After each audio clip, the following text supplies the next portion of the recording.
नमस्कार मंडळी, चला तर आज आपण बनवूयात मिरचीची भजी. तर त्यासाठी काय केलेलं आहे, मिरच्या स्वच्छ अशा धुवून घेतल्या, अशा कापून घ्यायच्या, त्याचे 4 भाग करायचे आणि असे त्याच्यामधल्या बिया अशा काढून घ्यायच्या. बघू शकता कशा पद्धतीने त्याच्यातल्या बिया काढून घेतल्या, त्याचे असे व्यवस्थित असे भाग करून घेतले. नंतर काय करायचं, असे 4 भाग करून सगळ्या मिरच्या आपण कट करून घेतलेल्या आहेत, बघू शकता कशा पद्धतीने.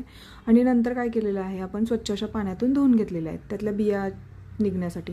नंतर बेसन पीठ घेतलं, थोडंसं त्याच्यामध्ये चवीपुरतं मीठ ॲड केलं आणि नंतर थोडंसं पाणी टाकायचं आणि हे बेसन पीठ व्यवस्थित असं मिक्स करून घ्यायचं पाण्यामध्ये.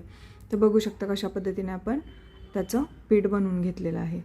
तर ते पीठ व्यवस्थित असं झाल्यानंतर त्याच्यामध्ये आपण या मिरच्यांना थोडंसं मीठ चोळून घ्यायचं अगोदर. तर मिरच्या अजून टेस्टी लागतात. व्यवस्थित असं मीठ चोळून घेतल्यानंतर तुम्ही एका मिरचीला पण मीठ लावून घेऊ शकता. तर तसं करायचं आणि कढईमध्ये थोडंसं तेल तापवून घ्यायचं आणि त्याच्यामध्ये ह्या मिरच्या अशा तळून घ्यायच्या. बघू शकता अशा पद्धतीने पण भजी चांगली कुरकुरीत अशी बनतात. तर अशाच आपल्या नवीन रेसिपींचा आस्वाद घ्यायचा असेल तर आपल्या चॅनलला पटकन सबस्क्राईब करा. तर बघू शकता कशा पद्धतीने आपली भजी रेडी झालेली आहेत.